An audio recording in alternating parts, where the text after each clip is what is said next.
Good morning, everyone. If we can start to take our seats so we can start close to time. We do have a live stream, so I know people are waiting at home online for us to start. So good morning, everyone, and welcome to our International Women's Day mayoral breakfast here at the Clock Tower Centre.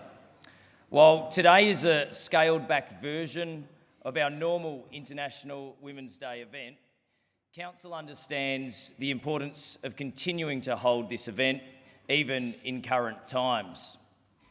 So for those of you here in person, welcome to our breakfast, and to those of you streaming this event online, a big welcome to all of you as well.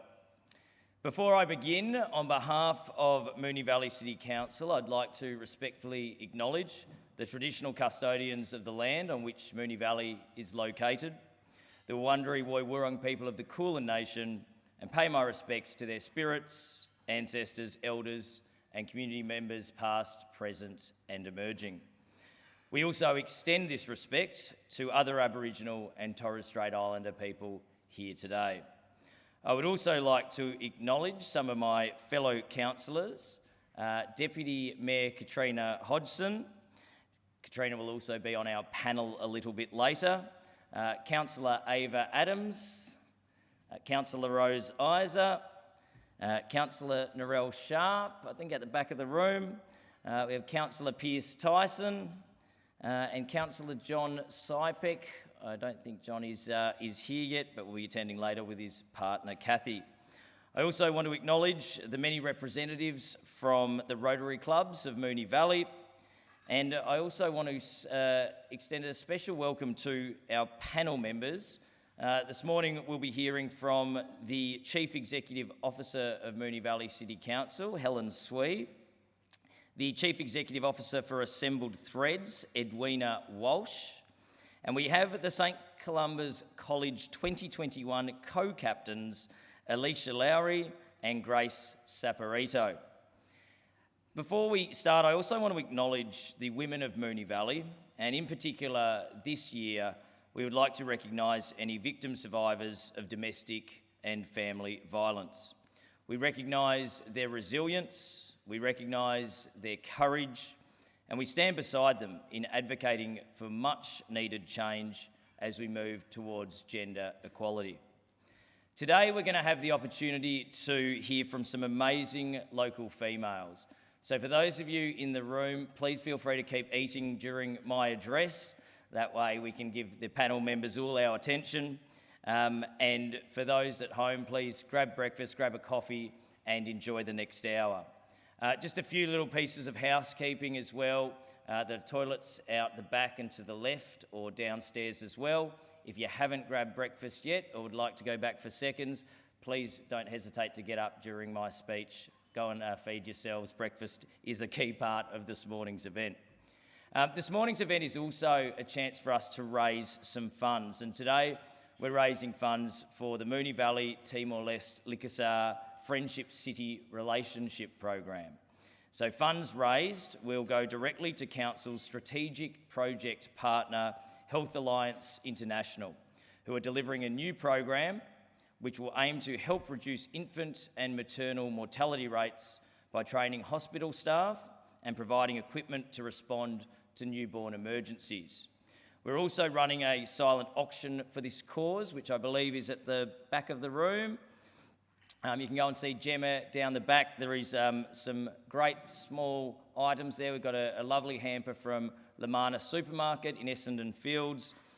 There is a season pass for the Clock Tower Theatre downstairs, and there is also a Move 12-month gold membership. So Move is our new branding for our leisure facilities, and that 12-month membership will get you right into the East Keilor Leisure Centre as soon as it's ready to open, as well as being able to use Queen's Park Pool and the Ascot Vale Leisure Centre. So in addition, your ticket this morning has also helped support some very talented women living on the Flemington and Ascot Vale housing estates, who are employed by the Victorian Government's Working for Victoria initiative in our Mama's Kitchen program. Mama's Kitchen prepare and distribute culturally appropriate and nutritious meals to people who are doing it tough. Today's sweet treats have been prepared by these women, delivering valuable employment opportunities for other local women. So many thanks to the ladies of Mama's Kitchen for your contribution to today's event. For those who may not know, each year around the world, people come together to celebrate International Women's Day, which this year fell on the public holiday, Monday, the 8th of March. It is a global day celebrating the social, economic, cultural and political achievements of women, and also marks a call to action for accelerating gender parity. International Women's Day has occurred for well over a century, with many groups campaigning for women's equality over time. Today, International Women's Day belongs to all groups collectively across the world. We want to also take a moment to acknowledge the humanitarian crisis unfolding in the Tigray region of Ethiopia. We understand this is impacting our local residents and East African communities who have family and friends currently displaced, missing, or at worst have lost their lives. We know globally women and children are disproportionately impacted by conflicts of this nature. We send our thoughts to our local communities and those abroad.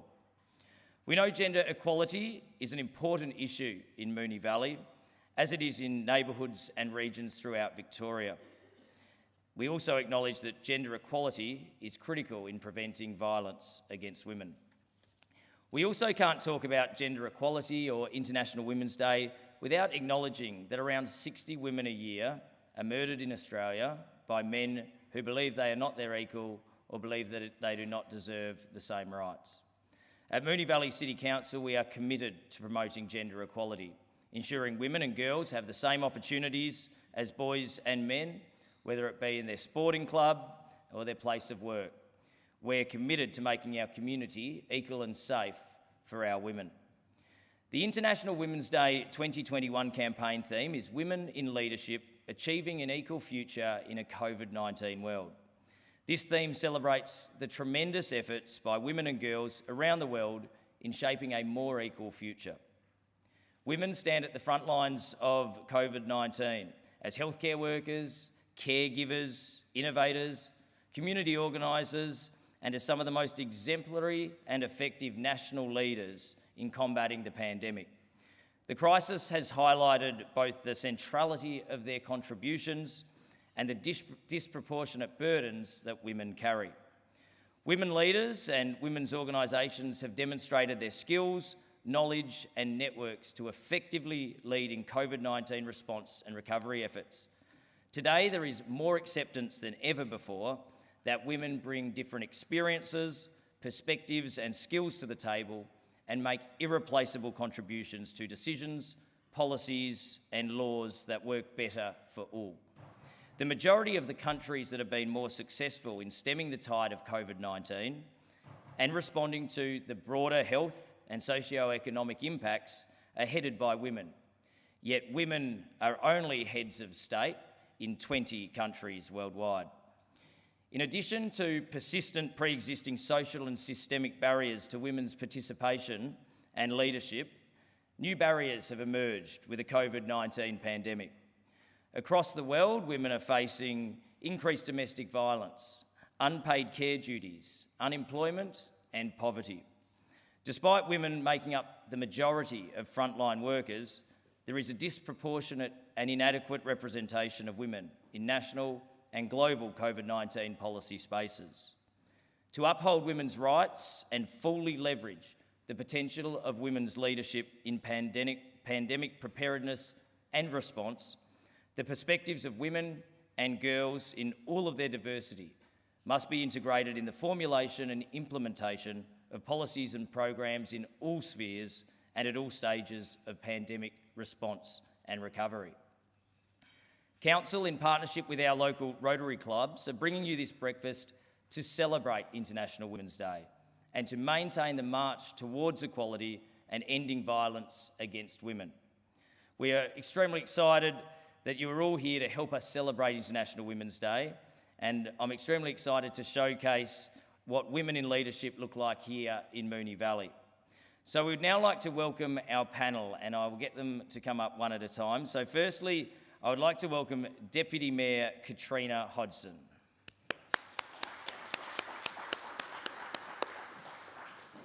There are no set seats, so Katrina, there are stairs.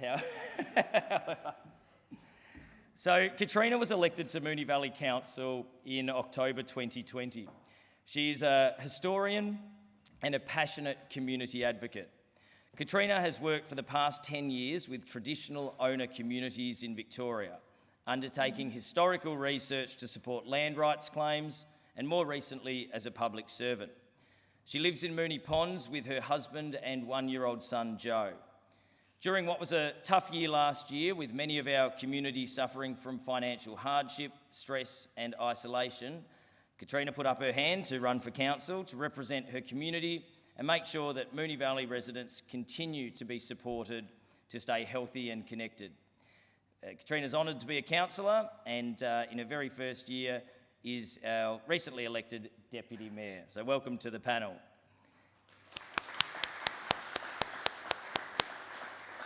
I would now like to welcome our second panel member, which is Council's CEO, Helen Swee. So Helen is the current CEO of the City of Moonee Valley and a well overdue first female CEO of the City of Moonee Valley.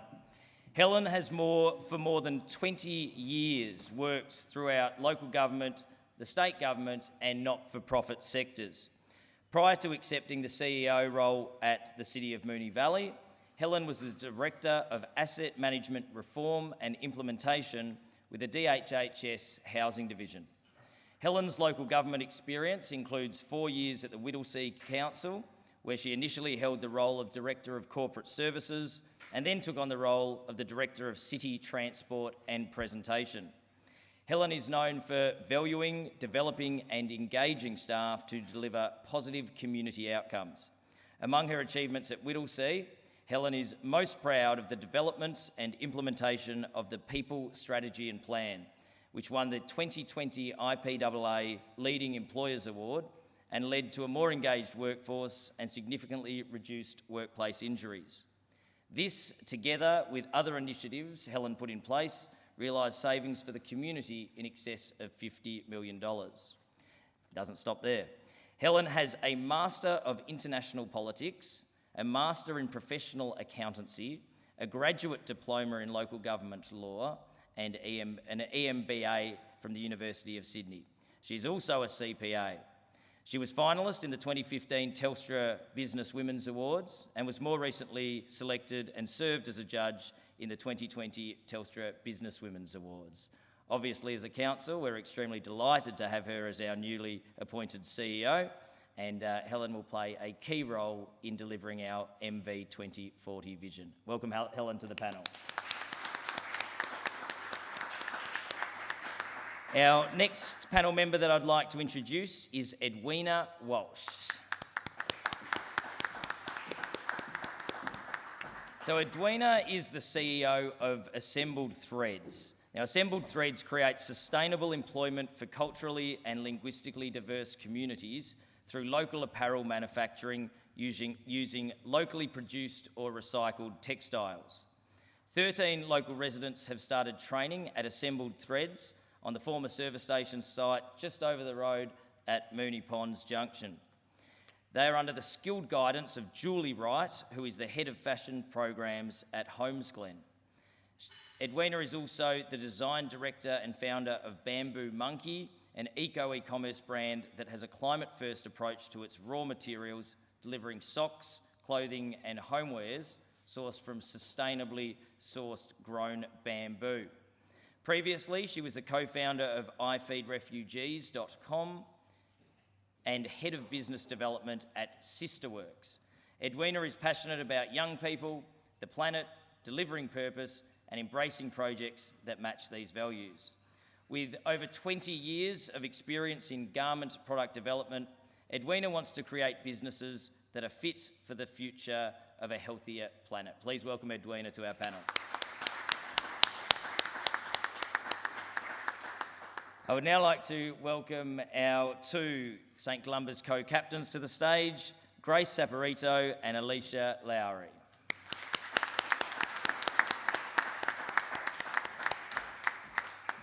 So these ladies are the 2021 college co-captains at St Columba's College.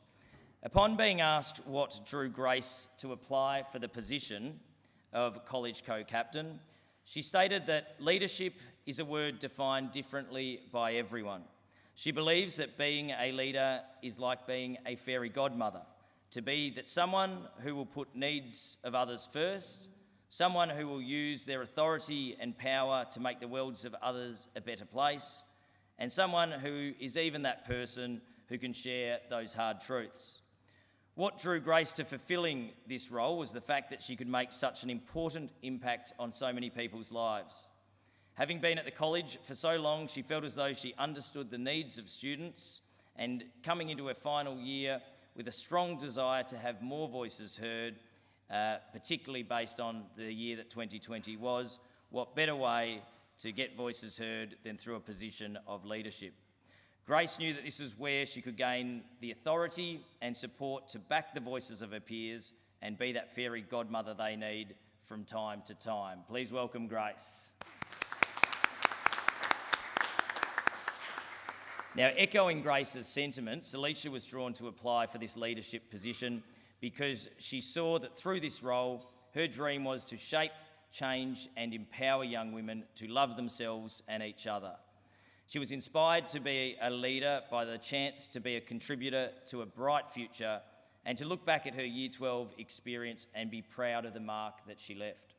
It is through this role Alicia really thought she would be able to break down the negative culture at the college and inspire others to smile, to learn and to live a life defined by their dreams, not the expectations placed on them by others. Please welcome Alicia to our panel.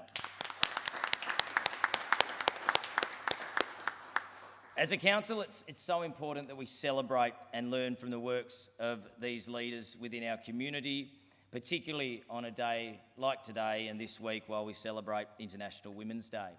So we will shortly start by exploring some themes and questions that I'll put to our panel members. We will then open the floor for some Q&A. So I please invite you to think of some questions you would like to pitch to our community leaders. Again, before we start the panel, if anyone does need to grab breakfast, please do. Otherwise, we will start to hear from our panel members in a couple of minutes. Thank you.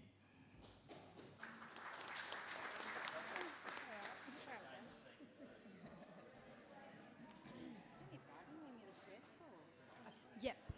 Yeah. I think I'll just turn them on. Okay. Okay, good. We'll test. Be nice, please. Did you really believe the cab said it was stairs? Yeah. I was like, oh, do I have to step up that piece? Hello, we got this leash. Yeah. What do you want to do when you were younger? Already? Why? I like the uniform. No. Oh my Why? God, I like the uniform. No, Because it was blue. Wait, is it blue? I don't even know. I was just like, I don't know why. Because I love animals. Thank you.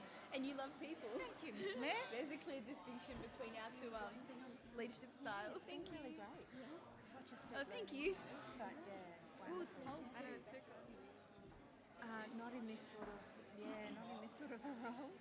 I'm a humble public servant.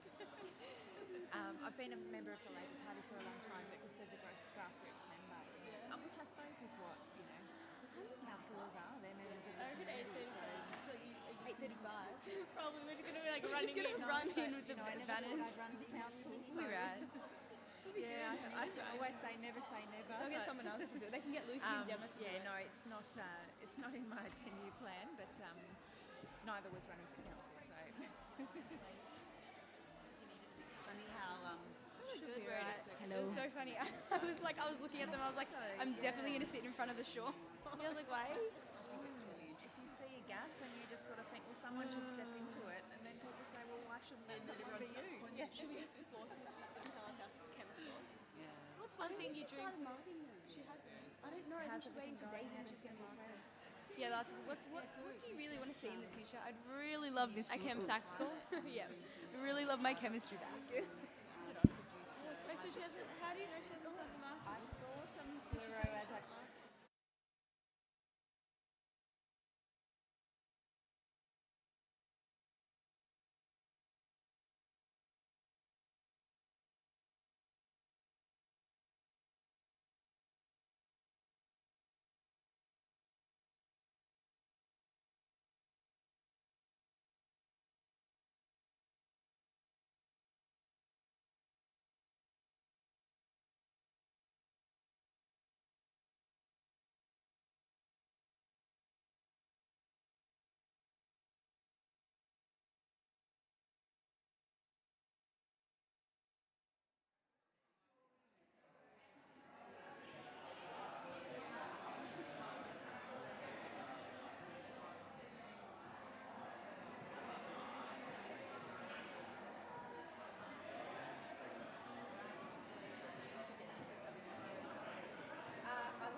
Ladies and gentlemen, if we could be seated.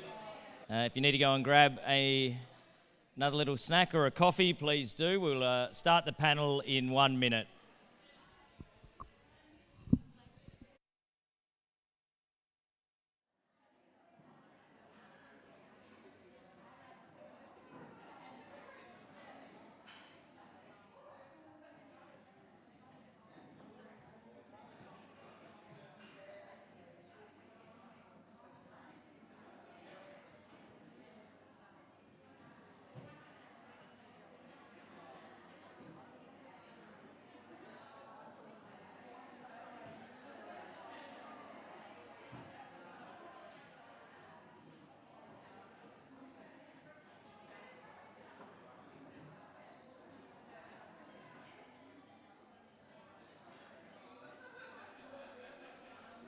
If we could be seated, and we will start our panel discussion. As I mentioned, please think about some questions you would like to pitch to our community leaders. So if we could please be seated. So once again, I'll get you to put your hands together to welcome to the stage Edwina, Katrina, Helen, Grace and Alicia. So in my speech notes, I gave you a background of each of these amazing women, but I thought we would open up our panel discussion by asking each of them about their current role and what leadership means to them in their role. So I'll start by throwing to our Deputy Mayor, Katrina. And I'll be the guinea pig with the mic. Can everyone hear me okay? Okay, great. Thank you, Mr. Mayor. Look, I think I just want to start by acknowledging the Wurundjeri Woiwurrung, the traditional owners of the land, and paying my respects to their elders and ancestors. And also paying respect to all of the amazing women in the room who play a leadership role in Moonee Valley. In particular, I just want to acknowledge my council colleagues, Councillor Sharp, Councillor Adams and Councillor Isa and Councillor Byrne, who may or may not be watching at home, but I know she'd be very sorry to be missing out on today. And I think that leadership in my role on council it's a shared role. It's an interesting role as a council. We are a council of 9, and we share the leadership of this city. And I think that really suits my leadership style in the sense that I am very collaborative, and I like to share ideas and bring everyone along. So council, being a councillor is a very, it's a representative role. I represent all of Moonee Valley, and being a leader in Moonee Valley means bringing everyone's ideas along, bringing everyone to the table and making decisions in the best interests. So I think that really suits, the way that I see leadership. Thanks, Katrina. And Helen, you obviously have a workforce of over 1,000 employees here at the City of Moonee Valley. What does leadership mean in your role at Moonee Valley? Thank you, Mayor. To me, of course, I lead the administration part of the organisation and support the mayor and councillors deliver outcomes to the community. That's what most important. What that to me in the leadership is lead by example. Do what we say we're going to do. Lead with courage, lead with integrity, and lead with clarity in direction, and importantly, lead with empathy. Excellent, thanks Helen. And Edwina, for your role at Assembled Threads, and you obviously bring together a team of varied backgrounds, what does leadership mean in your role at Assembled Threads? Thank you, and thank you very much to the community of Moonee Valley and Moonee Ponds for welcoming Assembled Threads. We're really excited to be part of the local community. My role is as founder and as CEO of this project, because we did start as a 3-month pilot to test the theory, is really to drive the strategic purpose of this project, because it's too important not to. So I have that role, and then the secondary role really is to nurture and build the team, because we do have members from 9 different countries, 9 different cultures, and it's been really exciting and rewarding to see how quickly this community at Moonee Ponds has built and formed very strong bonds. And once that started happening, really then my role became to step back and to let everybody grow, build and develop and shine. Thanks, Edwina. And Grace and Alicia. Grace, what, for you as a leader at school, it's obviously a different role as a student leader as opposed to the principal's role as a leader. So what does being a leader mean as a college co-captain? Well, as a college co-captain, we're very lucky to have the both of us here. I think that we complement each other very nicely. I think that it's really our role to just be the middleman between the students and the teachers and the staff leadership of the school, because as we said, that it's our goal and our vision to just increase that student voice and to make sure that that is heard. So I think that mainly our role as a student leader is to be able to get the messages from both ends of the spectrum, from students to the leadership, but also explain why some decisions have to be made, because, you know, sometimes you might not always agree with leadership and what happens, but it's important to understand why and understand that it is for the best of everyone, and to just, you know, make the school a place where everyone wants to be, not like, because, you know, school can sometimes feel a bit like a chore, but it's, you know, we want to make it somewhere where we want to be and somewhere that everyone has had their input and feel really special to be there. Thanks, Grace. And Alicia, similarly, leadership to you, but also I guess reflecting on your first month back at school, what has leadership meant coming back to school, particularly hopefully for a full school year this year? Yeah, well, leadership for me means about like empowering people to believe that their change is possible and believe that their ambitions for the future are heard and can be implemented, like their dreams will become a reality. And it's been great in the past month or so to bring the entire school community back together and remind girls that they've got so many people backing them and so many people behind them, and that we're all in it together, and that we can achieve our goals, and if we remain hopeful and remain persistent, that we can do anything we set our minds to. Fantastic, thank you. Next question to the three members of our panel that are employed. I'm keen on hearing about professional challenges that you've experienced through your journeys, and obviously, as I mentioned in the bios, there have been varied journeys as well. Katrina, I'm going to go first to you.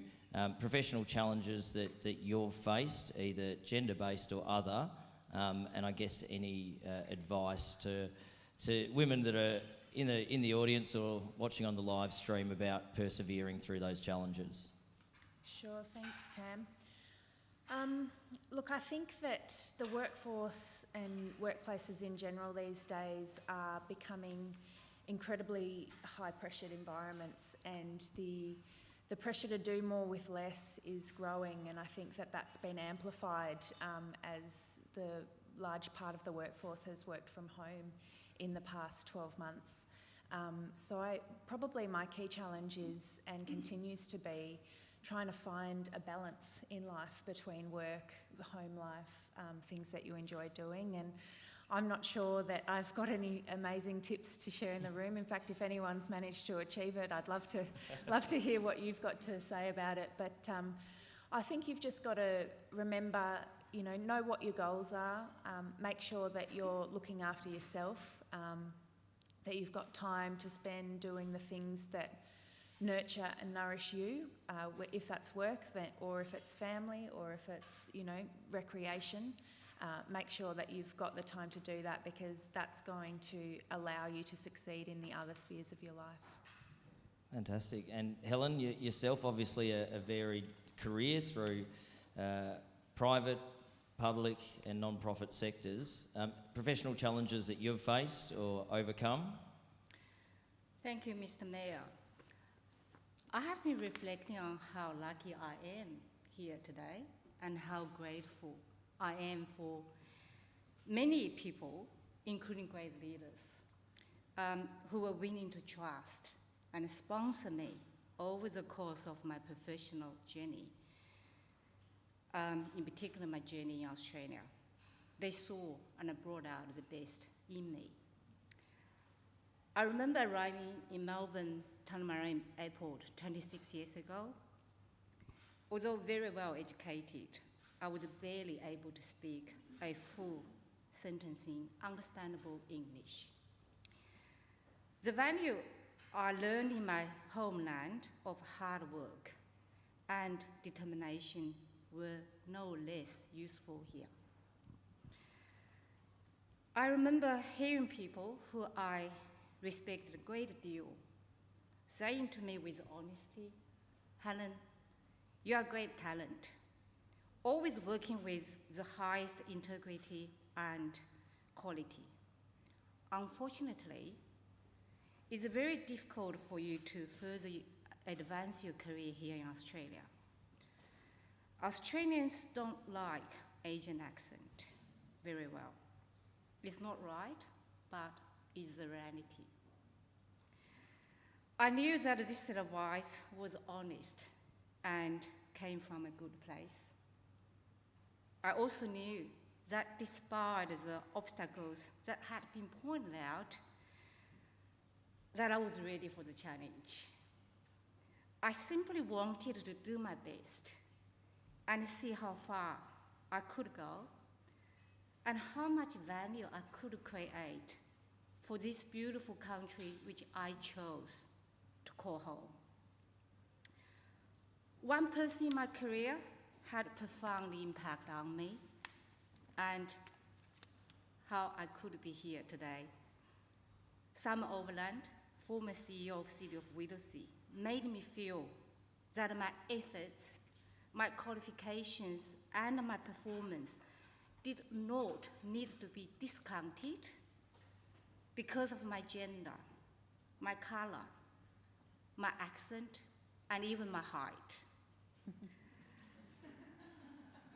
I was given real opportunities to be and bring my best to the community and the organization.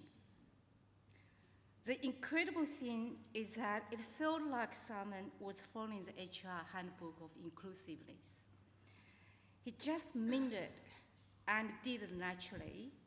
I felt deeply welcomed and valued for the quality of my work and as a person who I am.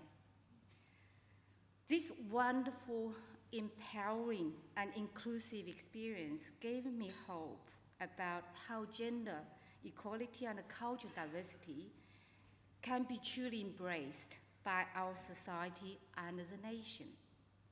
The fact that I have been appointed as the first female Chief Executive Officer for this beautiful city is a real testimony of the progress. So thank you, Mayor, Deputy Mayor, and councillors for trusting me and have confidence in me in leading this wonderful organization. I won't let you down. Thank you very much, Helen. And I believe I'm doing my bit towards equality, diversity, and inclusion, and have certainly been a beneficiary of changing attitudes. However, we need more leaders like Simon, like our Mayor, Deputy Mayor, and councillors to help us overcome assumptions based on race and gender, ignorance, and fear of difference.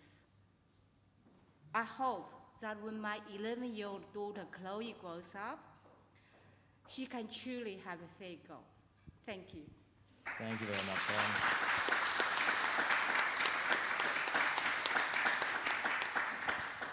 And I think no better choice than you to lead our city and represent our extremely diverse community. So we're delighted to have Helen on board.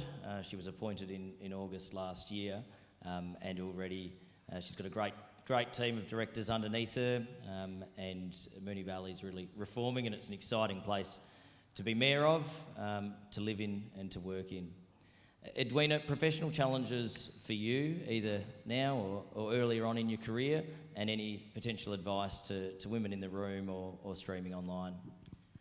I think one of the biggest challenge that we face in workplaces, and my experience is in large corporate workplaces in the retail world. So very, very different from councils and places where there's perhaps a little bit more protection and support for employees. So probably one of my earliest experiences and learnings was I'd just come back from New York. I was lucky enough to live in New York for 4 years and do my degree in merchandise management and product development at FIT. And so I was full of all this knowledge. I was so excited. I was jumping from the design side of the industry into the retail industry. There was one big box retailer I really wanted to work at, and I was lucky enough to get in front of somebody and they offered me a job. And when I joined that organisation, I didn't realise they just retrenched a third of the building, so it was a very, very poor culture. And I came in, and one of my roles was to run the fashion forecast team. The other role was to actually look at all the private brands in that stable for that retailer. Make sure that they were the right customer profiles, the right brand DNAs. And I spent a lot of work on this project. And at that time, they brought in a new CEO. And she was brought in from the US. And the US has a very, very different retail culture than Australia. Very much a bullying culture. And so I was a new young graduate, and I had to go up and present this body of work to the new CEO. I was very excited to do that. I put a lot of work and time into it. And she just looked at me, and at the end of this big presentation where I'd gone through menswear, womenswear, children's wear and homewares and all our brands, she just looked at me and said, "I want 2 new brands in women's wear."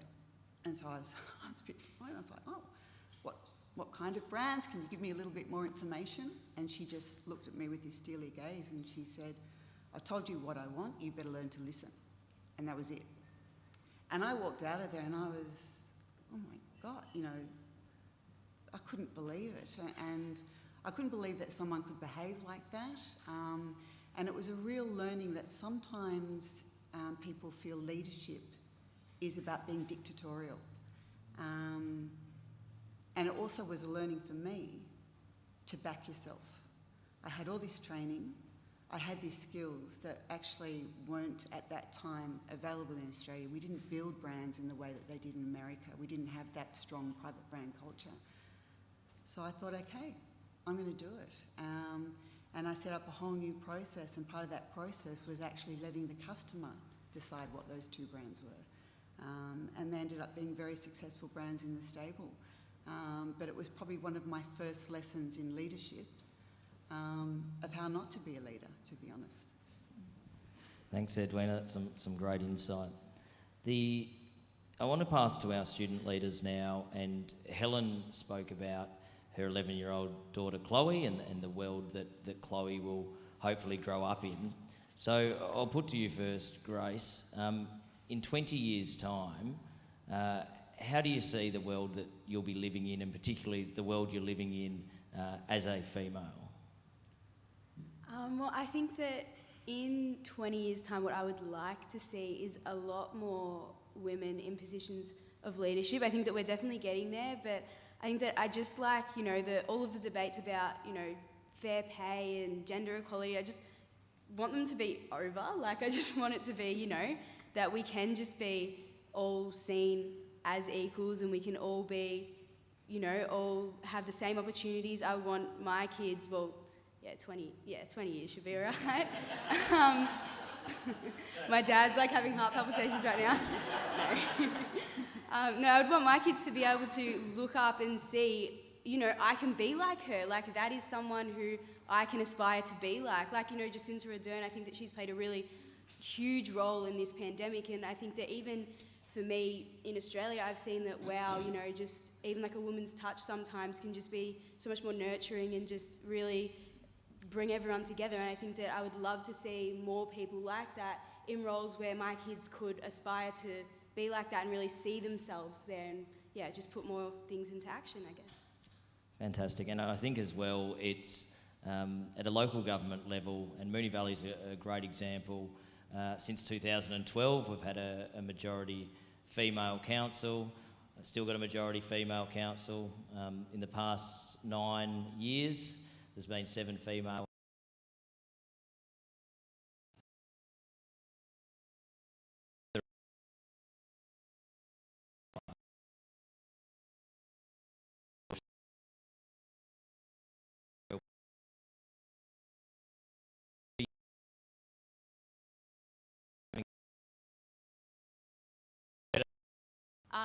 Like, instead of being like, we want to see more CEOs, be like, the change that we shaped 20 years ago allowed us to be where we are today. That would be great, to be able to be like, tell our story and say all the hard work that we did really did pay off. Fantastic. That's an excellent view. Let's flip it around to our other 3 panel members, going back 20 years or however long you want to go back.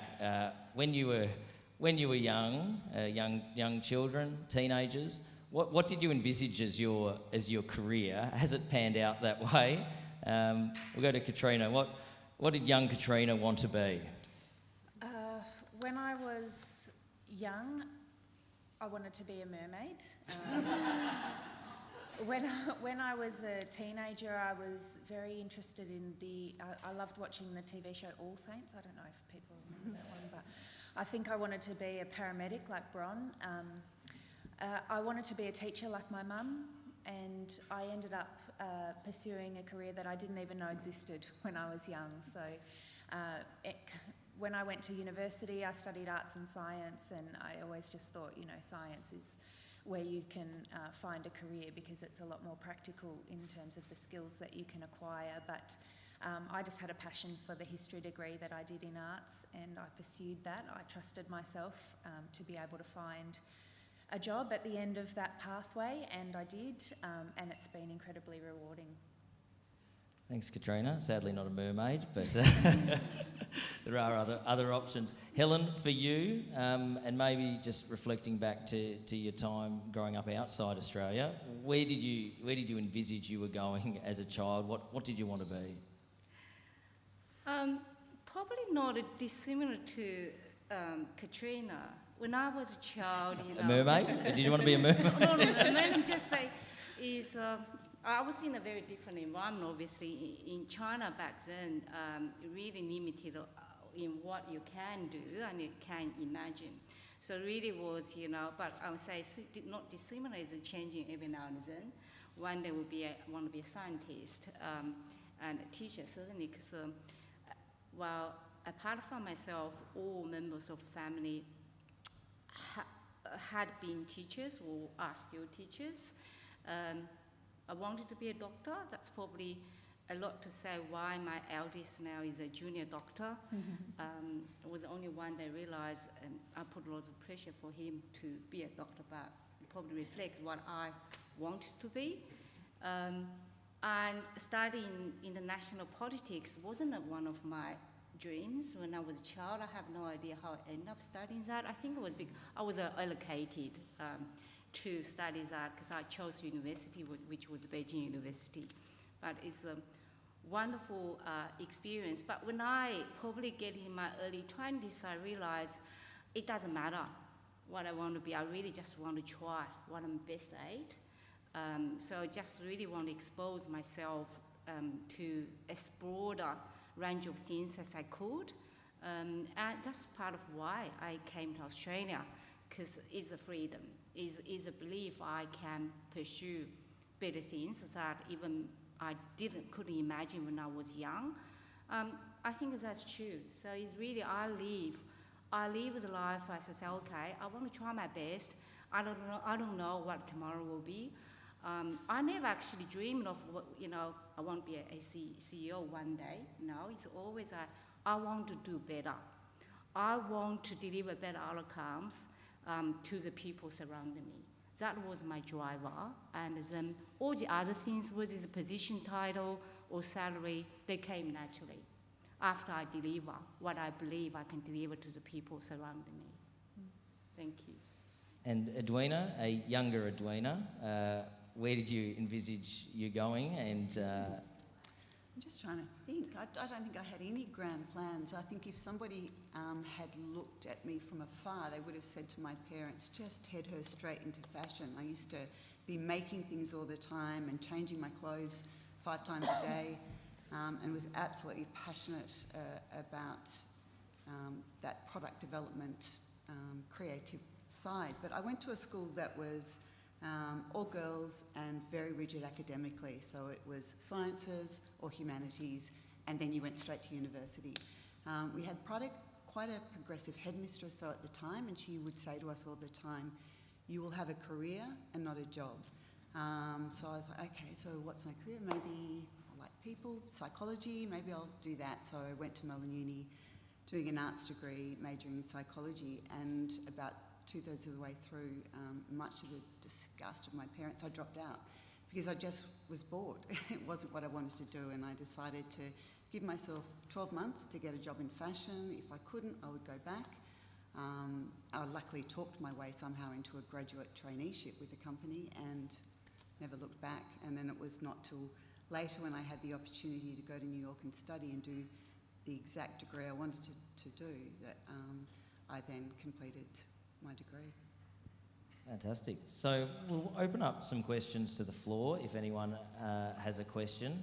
Noting we've probably got 5 or 10 minutes, so if there are any questions, I'll come out with the roving microphone. Surely there's got to be some questions. Right down the back, all right. I've got one.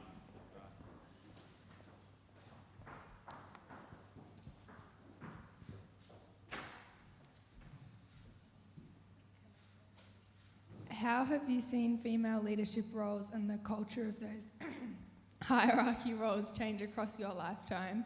And how do you hope to continue to empower and inspire young girls to aspire towards these roles of leadership? Might go to you first, Deputy Mayor. Female leadership roles, how have you seen them change in your lifespan? I think what I would say is that we're starting to appreciate how much diversity is important in our leadership structures, and respecting the value that individual and unique experiences can bring to the table.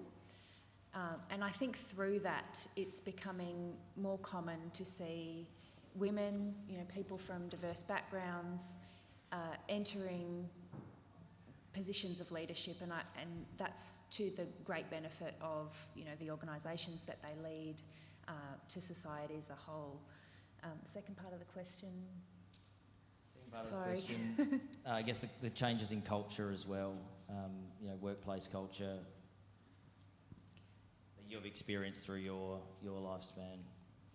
Yeah, so I think just, in having that, it's been a more welcoming space. I would just recommend, in giving advice to anyone wanting to, seeing that there needs to be a change and thinking that, someone needs to be a part of that, I would encourage it to be you. I think I never thought that I would run for council. I often say that I was a reluctant councillor, but I think, that reluctance didn't come from not wanting to do this. It came from not knowing whether I'd be good at it. And I got given a little bit of a push. And, I love doing what I'm doing. I'm certainly, growing into the role. I think you've just got to be brave. You've got to decide for yourself, to back your experience and your value. Thanks, Katrina. And Helen, for you as well, and we might build off it a little bit to, I guess, your experiences as a female working throughout the sectors you've worked, but then building off that, obviously council CEOs is still a very heavily male-dominated industry. So what advice would you have to females who are wanting to pursue a career but in a male-dominated profession? Thank you, Mr. Mayor. Diversity itself is a power. We complement each other for we're different. I often say, well, I'm great, I work very hard, but the world will be very boring if full of Helen Sweys. We need a difference. The most probably powerful leadership lesson is when, as part of my executive MBA course, we were led 17 of us in the class into a art gallery in Sydney. What we were giving is a portrait, a piece of art, and then we were asked to tell the story what we see. And all of us thought, or at least I was thinking, maybe there is an answer at the end of that, what was the author's intention of the painting. So 17 of us probably came up with 16.5 different stories. Surprisingly, at the end, the facilitator said, actually, it doesn't matter. This is what is the author's intention, but the purpose of this exercise is not about this. It's about the 17 of you in the same room at the same time saw this piece of art. You came with different stories. That's leadership. Is you need to understand and appreciate different perspectives, and that's diversity. And that is the most powerful leadership piece to me, which I still use a lot, is doesn't matter with gender diversity or cultural diversity or diversity in thinking style. It is we appreciate, we may be different, but we complement each other. It is important for me to understand Jim sitting in front of me, what he's thinking, why he came that way, what is the background underneath his thinking. That's powerful leadership. Coming to the mayor's question of, in a male-dominated world, what is my advice is, again, appreciating people have different perspective, but believe in yourself, have confidence, and importantly, deliver deliver what you say you're going to deliver, and you will find that people actually will start have trust and confidence in you and will follow you. So it doesn't matter whether I'm a woman, and I'm sure that probably than all of you in this room. It used to bother me when I was 15 or 16. I do wear high heels. I'm very skilled in wear high heels, but it doesn't bother me. I can talk to people who, talk 2 meters high, and I don't feel intimidated. I don't feel any difference. It's just we're different. So I think it's confidence and be comfortable who you are. Thank you. Thanks, Helen. And then maybe building off that as well to you, Edwina, what role do males play in empowering women, particularly in a professional setting or in a leadership setting? And men in the room, men watching on the live stream, what can men do to support women in leadership to push towards that gender equality? I think firstly, if Chloe and Grace are the future, I think we're in pretty good hands, which is great to see. I'd like male-dominated professions to be taken out of the vocabulary. I think it's time now, well and truly time. But I'll give you an example of what I believe is true leadership and the future of leadership. We have a young woman in the hub, culturally very different, arrived as an asylum seeker, newly married, arranged marriage, arrived in Australia, no family, no community, just a husband she didn't know, had 2 children close together and very isolated. Had a passion to sew and was doing that at home. COVID hit and it changed everything because her husband, who was driving taxis, lost his work. She was doing a Stepping Stones project at Brotherhood of St Lawrence, and they had the flyer for the Assembled Threads pilot, and she asked her husband if she could apply. So he sort of said, oh, okay, maybe, go to the interview. And I remember she came to the interview and she was very nervous, and this is my passion. And you could just tell it was her passion, and you're in.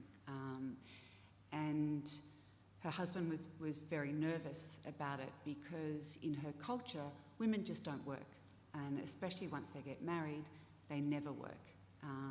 So she was really going outside very strong conservative values. But they needed the money as asylum seekers. And she has blossomed.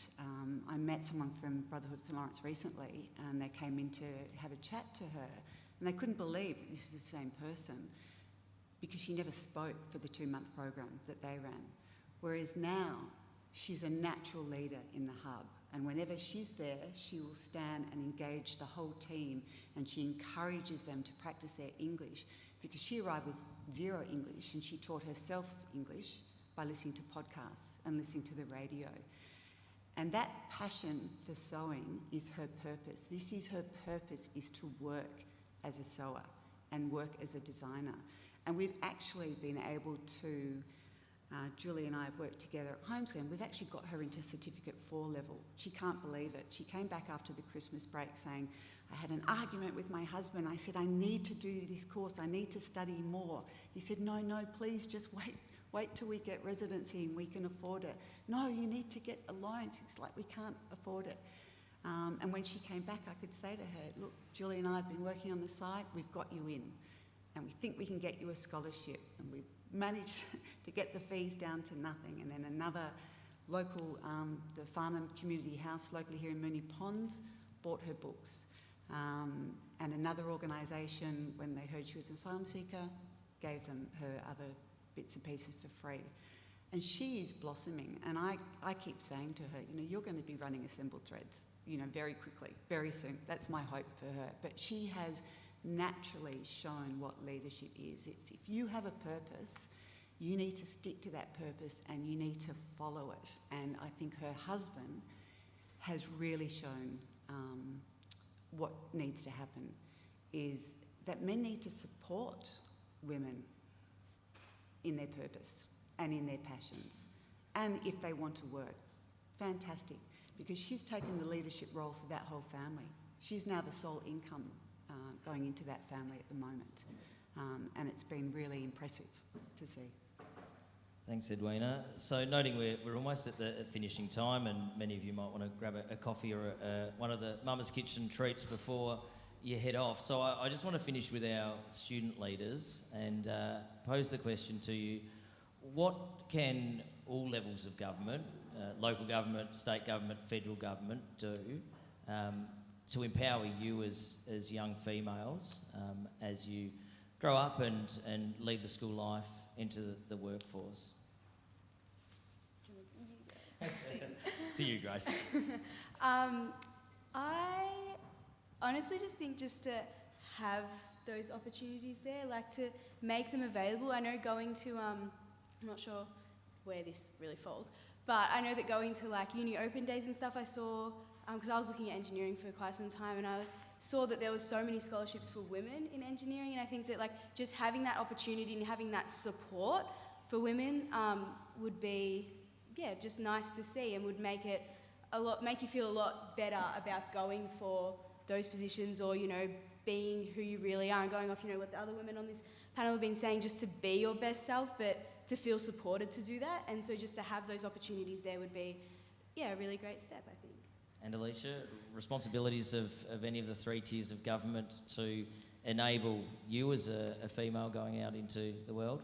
I think to have like perspective, like to understand that women are as strong and as capable as men, if not more, and to realise that just because you're of a different gender doesn't mean you bring anything different. And I feel like when people have that understanding truly, then there should be no barrier to gender equality, because just because of the gender that you are doesn't define your skills. And once people understand that, then there should be really not too much of a problem.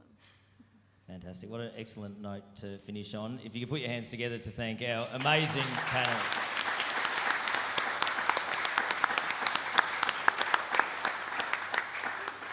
So that concludes our formal part of the proceedings. We do have a silent auction that will run for another 5 minutes, and I do encourage anyone who wants to hang around to have a chat to our panel members or any of the elected councillors as well. Just some quick thank yous, obviously, to the Rotary Clubs for supporting us this morning. I again want to thank our amazing panel, and just think having female leaders in Moonee Valley share their stories was such a valuable contribution, not just to this morning's event, but to that broader discussion. We also have a former St Columba's student, Lauren Galtieri, who's playing on the old piano downstairs, was playing when you came in, and will be playing on exit, and we thank Lauren for her time today. So as I said, that wraps up the formal part of the proceedings. Again, thank you everyone for attending. Thank you very much to the council staff who have organised today's event. For those that are watching on the live stream, thanks for tuning in and joining us this morning. And once again, please thank our amazing panel members.